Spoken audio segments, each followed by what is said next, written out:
کہ جب ایک کافر عورت سر پر سامان اٹھا کے جا رہی تھی، ضعیفی کی وجہ سے، سن رسیدہ ہے، بدن میں اتنی طاقت نہ تھی کہ وہ چل پائے، اللہ کے رسول نے دیکھ لیا، اس کافر عورت سے سامان لے لیا، اسے گھر تک پہنچایا۔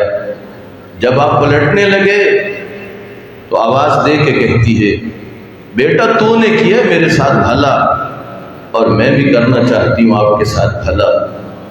آپ نے فرمایا کیسا بھلا کرنا چاہتی ہو؟ کہا بیٹا ادھر ایک محمد رہتا ہے، اس کی باتوں پہ کان نہ دھرنا، صلی اللہ علیہ وآلہ وسلم۔ بلندر صلوات بھیجیے۔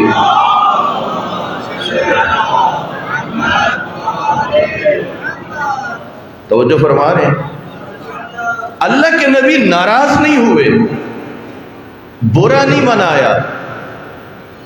آپ نے اتنا پوچھا کیا وجہ ہے، تو کیوں منع کرتی ہے، تجھے ان سے شکوہ کیا ہے، تمہیں شکایت کیا ہے؟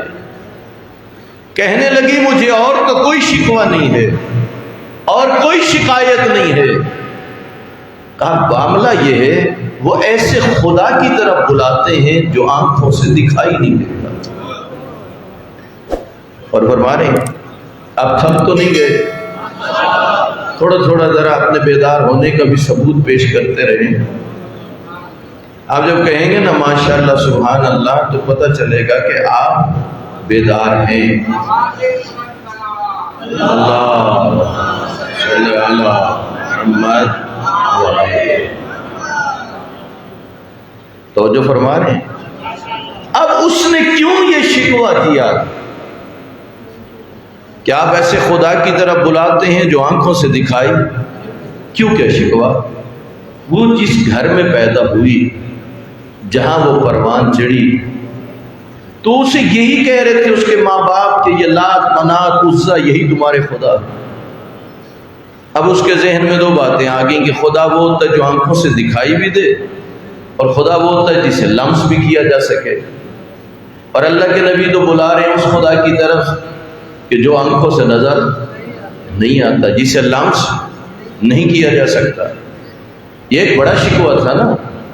اب اللہ کے نبی نے فرمایا اس بوڑھی عورت سے، کہا وہ تو یہی کہتے ہیں بے جان مجسموں کے آگے نہ جھکو، اللہ وحدہ لا شریک کی عبادت کرو، جو ضعیف اور کمزور ہوں ان کی مدد کرو، کسی کے ساتھ ظلم نہ کرو، کسی کا حق نہ کھاؤ، کسی سے ناانصافی نہ کرو۔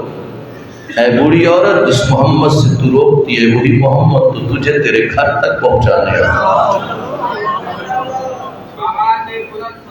اللہ صلی اللہ محمد۔